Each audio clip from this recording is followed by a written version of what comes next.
happy Mental Health Monday. Just a little heads up before we begin that we're fostering a brand new kitty. Come say hello, Roxy. And she's very friendly, so she might jump up on me while we're recording and coming to see what's going on. So say hello. Hello. All right, off you go. So I've been talking about routines in the last couple of weeks, routines and rituals, and I thought it would be a great time to tie anxiety into that, because I've been talking about how routines and rituals have helped me reduce my anxiety. So I thought I might share how I approach it when I'm dealing with some heavy anxiety. So there's probably going to be two parts to this video. I anticipate it being a relatively long one. So let's get to it. So the first thing I'm going to talk about, what I'm going to talk about in part one, is sort of the steps to getting myself to a place where I'm ready to choose new thoughts that are less anxious. And then the second half will be how I tackle choosing those new thoughts, because some days it's easier, some days it's definitely more difficult. So that'll be part one and part two. So let's get to it. Part one, the first thing when you start feeling that anxiety, the first thing to do is to stop whatever it is that you are doing, if you can, obviously, and acknowledge those feelings. Because as I've said many times, it's our tendency as human beings to kind of push those feelings down, push them away, ignore them, power through. And that in the long run is damaging, because those feelings don't go away simply because we are ignoring them. They stay there under the surface and they cause us all sorts of things, not the least of which is a consistent chronic low-level anxiety, which a lot of people deal with and don't even know it. I was one of those people. So the best thing to do when you start feeling that anxiety is to acknowledge it. So stop what you're doing, acknowledge the anxiety. That's the first place to start. The next thing, very straightforward, simply take a few deep breaths, because when we're feeling anxiety, what happens is our brain puts our body into fight or flight mode. And that is a high stress state for our body to be in. And what happens is those stress hormones get released and they start doing things like shutting down non-essential functions to fighting or fleeing. So that's things like digestion and our immune system, and things so that it can redirect energy that is being used on those things. It can redirect it to places like our muscles and our heart and our lungs, so that we can breathe and we can run, and blood's getting pumped much faster to our muscles to oxygenate them so we can fight or flee more effectively. So start shutting down our immune system and our digestive system for a short period of time, not a problem. But when we're experiencing chronic anxiety, low-level anxiety, or high-level anxiety for, most of the days in our week, even if it's not all day, that is not a good place for our body to perpetually be in, and then that can start affecting our physical health as well, of course. And so that's how things like stress and anxiety actually can play a factor in the development of cancer and other diseases. So by breathing, we actually break ourselves out of that fight or flight mode. So when we're stressed and anxious, we'll start breathing very shallowly. And that's to try to get oxygen in faster to our body, to our muscles again, so it can fight or flee. So by breathing deeply and slowly into our diaphragm, put your hands on your stomach and inflate your belly like a balloon, try to push those hands out as far as you can. That tells our brain, it signals to our brain, hey, everything is okay, because I wouldn't be breathing in this slow, relaxed, deep way if things weren't okay. So it actually helps to physiologically break us out of that fight or flight mode. And then that allows us to think more logically, because when we are stressed, when we are anxious, we don't think properly. We get like tunnel vision. And if what you're tunnel visioning on is your anxious thoughts and your anxious feelings, it's just going to amplify them. So taking a few deep, calming breaths can be extremely helpful for not just breaking us out of that fight or flight mode, but also helping us to think more logically about the thoughts and the feelings that we're having.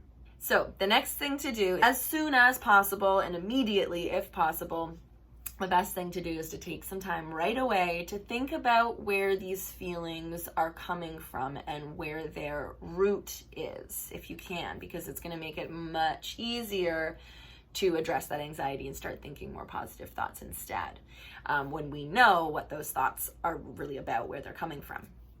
So it can be helpful to ask yourself things like, what was I doing when my anxiety started, when I started to notice it? Or what was happening just before I started to notice my anxiety? Or what's been happening even in the day or two before this bout of anxiety? Who was I with?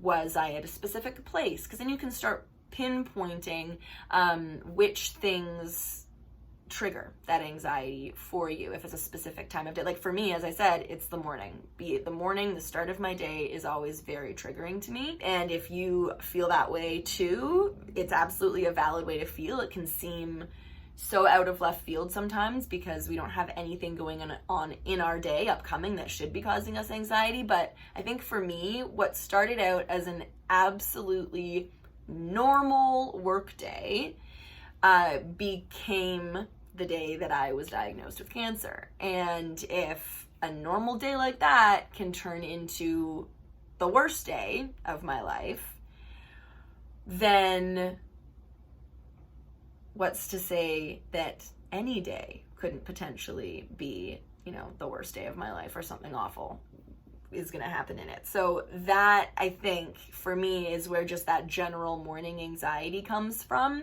It comes from, oh God, what is today going to bring me? Is it going to be like July 20th, 2017?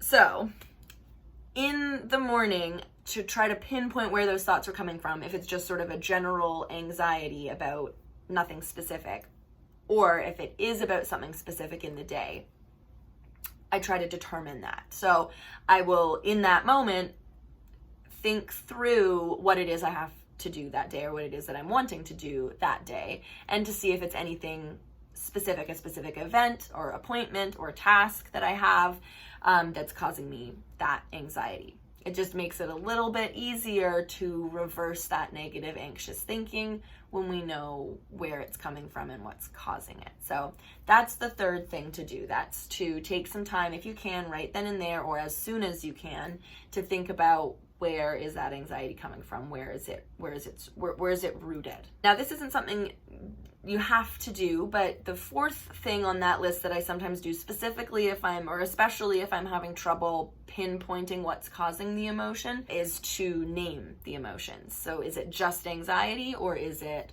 also sadness or guilt or anger or hopelessness? And that can sometimes help in pinpointing what it is that's causing those feelings. It can also just help to get it out and off of your chest, to know that, to name out loud what those emotions are. It can take away some of their power sometimes. And also giving them a rating can be really helpful, a rating out of 10, because it can help you notice when those feelings improve, which can just sort of like a snowball effect sometimes, and help you to feel even better and even better and even better. But it can also help you become more aware of when these feelings are worse and when they are not as bad, which then can therefore help you to determine what sorts of things make that anxiety worse or make it not so bad. And then that can, again, help you avoid or just manage triggers and the resulting emotions just a little bit more easily. And then the last thing to do, once I know what the emotions are and I know where they're coming from, the next thing is to stop thinking those thoughts and to choose more positive ones instead. And I know this sounds like, oh yeah, well, it's all well and good if we could just choose how we think and feel all the time.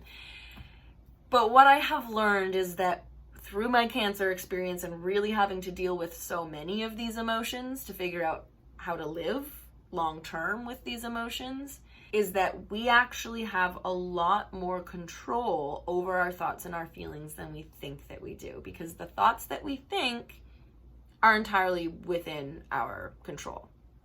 For the most part, once we become aware of them, it is within our control whether we want to continue thinking something or not once we become aware of it. And our thoughts feed our emotions. So if we can train ourselves, if it can become a habit to concentrate on more positive thoughts, then that in turn will help us to generate more positive emotions as well. And so sometimes, to stop myself when it's really bad when my anxiety is ramping up, or I can feel myself going into, like a rabbit hole of negative thinking, I will, as loud as I can inside my head say stop, or actually say it out loud, say stop, that is enough. You are done thinking that, you are done thinking that way, you are done thinking about that problem that you have no control over. So just stop. And honestly, that works a lot of the time. It's that tough love that you're giving yourself. And that can really help sometimes to, just like break myself out of, the rabbit hole, or that like cycle of thought that I'm going round and round and round and round and round with. And then once that loop is broken, it becomes much easier to choose more positive thoughts instead. Now, this is easier some days. Some days it's simply a matter of, if I'm worried about cancer, for example, just thinking you have no reason to think that cancer's back, your blood tests all look great, you're good. Sometimes that's literally all it takes to just snap me out of that negative loop of like, oh God, oh God, oh God, what could happen? Other days, it's a little harder. And it takes a little bit more effort, a little bit more reflecting, a little bit more careful identification of what those thoughts are and how to flip them. So I'm going to get into that in part 2. So just as a quick recap of those 5 steps, the first thing is to stop what you are doing and acknowledge the way that you're feeling instead of just trying to like ignore it or shove it down. Second is to take some deep breaths, at least 3, but as many as you want, because that helps us to break us out of that fight or flight mode and helps us to think more logically and more clearly about how we're feeling and what we're thinking.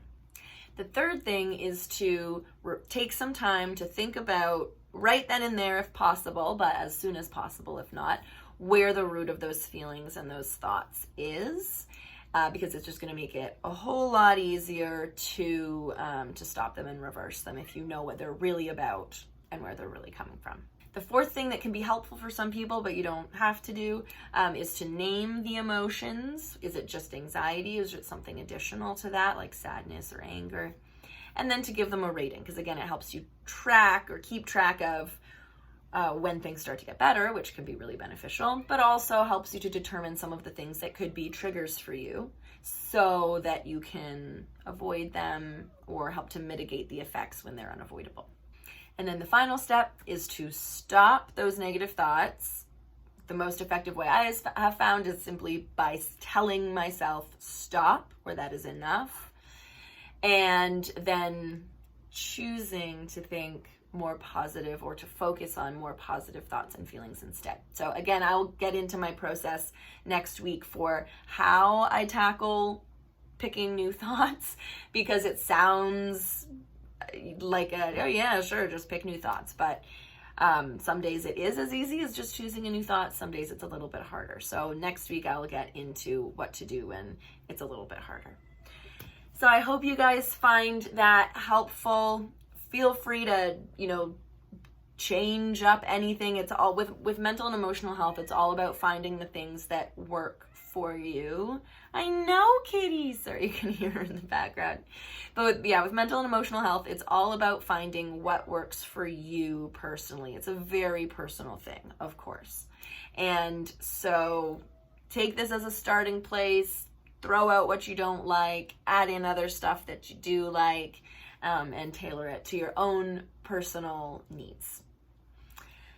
Thank you once again for taking the time to listen to this Mental Health Monday vlog. Take a moment to subscribe to the Solis Cancer Community YouTube channel if you haven't already done so. There should be a little logo in one of the corners. I hope you have an absolutely wonderful rest of your Monday, and I will see you back here again for another Mental Health Monday soon. In the meantime, everybody, happy healing. Bye-bye.